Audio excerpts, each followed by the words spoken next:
Love gospel వీక్షకులందరికీ సర్వశుభాలు తెలియజేస్తూ ఉన్నాం. ఈ సిలువలో చనిపోయిన యేసుక్రీస్తు వారి మరణంలో దేవుని యొక్క గొప్ప మర్మాన్ని ఈ వీడియో ద్వారా మనం తెలుసుకుందాం. మీరు అడిగిన సందేహం, యేసుక్రీస్తు వారు 3 గంటలకే ఎందుకు చనిపోయారు, దానిలో ఏదైనా రహస్యం ఉందా, దానికి సంబంధించిన సిగ్నిఫికెన్స్ ఏమైనా ఉందా అనే సందేహానికి ఈ వీడియో ఖచ్చితమైన సమాధానం అవుతుంది. యేసుక్రీస్తు వారు సిలువ మరణం, ప్రాణత్యాగం మనం వివరించుకునేదే.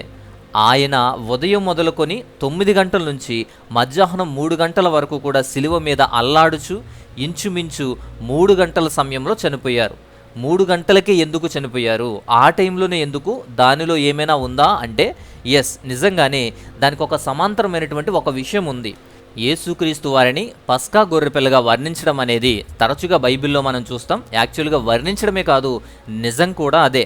ఎందుకంటే యోహాను సువార్త 1వ అధ్యాయం 29వ వాక్యంలో లోక పాపమును మోసుకుపోయేటువంటి దేవుని గొర్రెపిల్లగా, ల్యాంబ్ ఆఫ్ గాడ్గా యేసుక్రీస్తు వారిని వర్ణించడం చూస్తాం. ఆయన సిలువ మీద వేయబడింది కూడా పస్కా పండుగ రోజే, పాస్ ఓవర్ రోజు. అదే మన జీవితాలకు ఆఖరి పస్కా రోజు. బట్ యూదులు మాత్రం దాన్ని ఇంకా కంటిన్యూ చేస్తున్నారు. కానీ విమోచన ఆల్రెడీ జరిగిపోయిన రోజు అదే, ఆఖరి పస్కా అదే. పస్కాలో మొదటి ప్రార్థనా సమయంలో ఆయన సిలువ శ్రమ అనేది స్టార్ట్ అయింది. అది ఉదయం 9 గంటలకు. పస్కాలో ఆఖరి ప్రార్థనా సమయంలో ఆయన సిలువ శ్రమ ముగించబడింది, ఆయన మరణించారు. అది మధ్యాహ్నం 3 గంటలకు. అంతేకాదు, వీటిలో ఉన్నటువంటి లోతైన అర్థాన్ని చారిత్రాత్మకంగాను వాక్యానుసారంగా కూడా ఇంకా చర్చిద్దాం. యేసుక్రీస్తు వారు మధ్యాహ్నం 3 గంటలకు చనిపోయారు. బైబిల్ ప్రకారం 9వ గడియ, అంటే యూదుల కాలమానం ప్రకారము వారికి రాత్రి పగలు అనేది ఒక రోజుగా, అంటే రాత్రి 12 గంటలు, పగలు 12 గంటలు. అందుకే రేయింబవళ్ళు అంటారు. అందుకే రేయి మొదటి జాము, లేదా 3వ జాము, లేదా 9వ గడియ ఇలా పిలుస్తారు. వారి పగటి సమయం ఉదయం 6 గంటల నుంచి ఆ రోజు స్టార్ట్ అవుతుంది. మొదటి గంట 6 నుండి 7 గంటల వరకు మొదటి గంట, రెండో గంట 8 గంటలు, మూడో గంట 9 గంటలు, అలా 9వ గంట మధ్యాహ్నం 3 గంటలకు. ఈ 9వ గంటలోనే, అంటే మధ్యాహ్నం 3 గంటల సమయంలోనే ఆయన చనిపోయారు. యాక్చువల్గా అది పస్కా రోజు. అదే 3 గంటల సమయంలో పస్కాలో ఆచరించేటువంటి రెండవ ప్రార్థన, ఆఖరి ప్రార్థనలో మనం చూస్తాం. వారు రోజు అర్పించేటువంటి అర్పణల్లో రెండవది ఆఖరిది అయినటువంటి అర్పణ అది. ఆ అర్పణ 3 గంటలకు జరిగేది. యోహాను సువార్త 18వ అధ్యాయం 28వ వాక్యం ప్రకారం పస్కాను భుజించాలి అని చెప్పి, పస్కాను భుజించాలి గనుక వాళ్ళు మైలు పడకుండా ఉండాలని అధికార మందిరంలోకి వెళ్ళలేదు. పిలాతు దగ్గరికి వెళ్ళినప్పుడు యేసుక్రీస్తు వారిని అప్పగించేటప్పుడు మైలు పడకుండా అధికార మందిరంలోకి వెళ్ళలేదు వాళ్ళు. ఎందుకు అంటే పస్కాను భుజించాలి అని.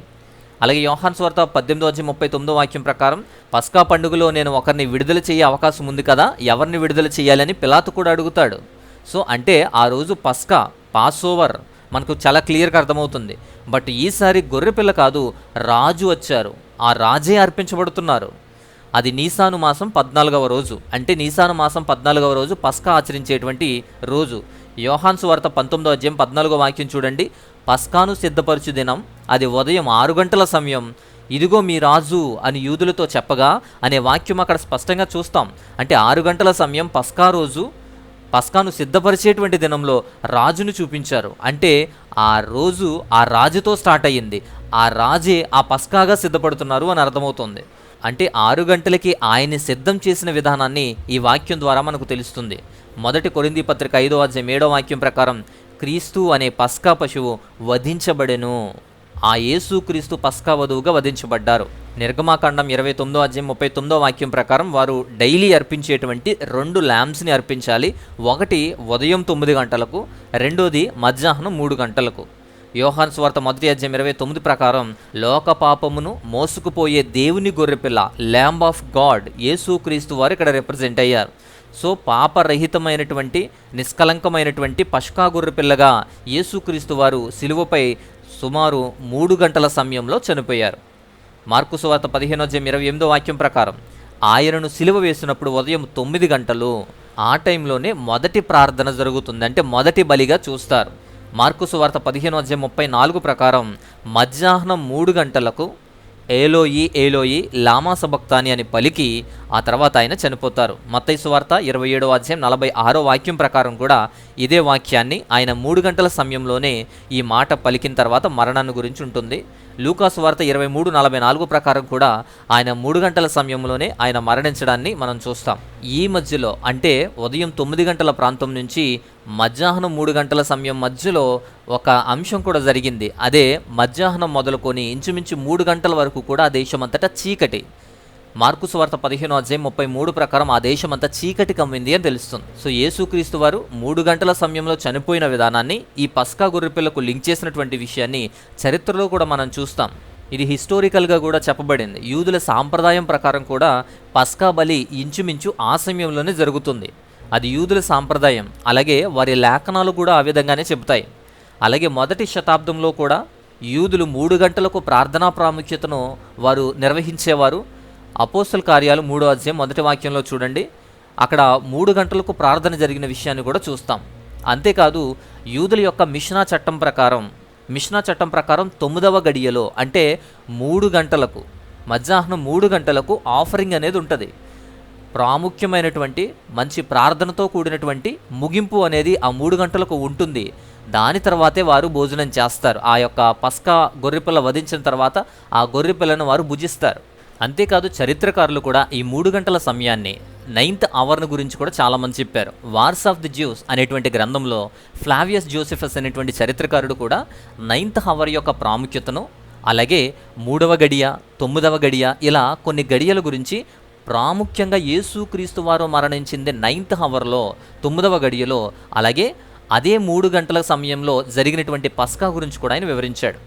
యాంటిక్విటీస్ ఆఫ్ జ్యూస్ అనేటువంటి తన ఇంకో గ్రంథంలో కూడా బలిపీఠం గురించి, బలుల గురించి, 9వ గడియ గురించి అనేక విషయాలు తెలియజేశారు. ఈ ఫ్లావియస్ జోసెఫ్ ఒక్కడే కాదు, ఇంకా చాలామంది చరిత్రకారులో ఇంకా అనేకమైన చరిత్ర ఆధారాలు కూడా ఉన్నాయి.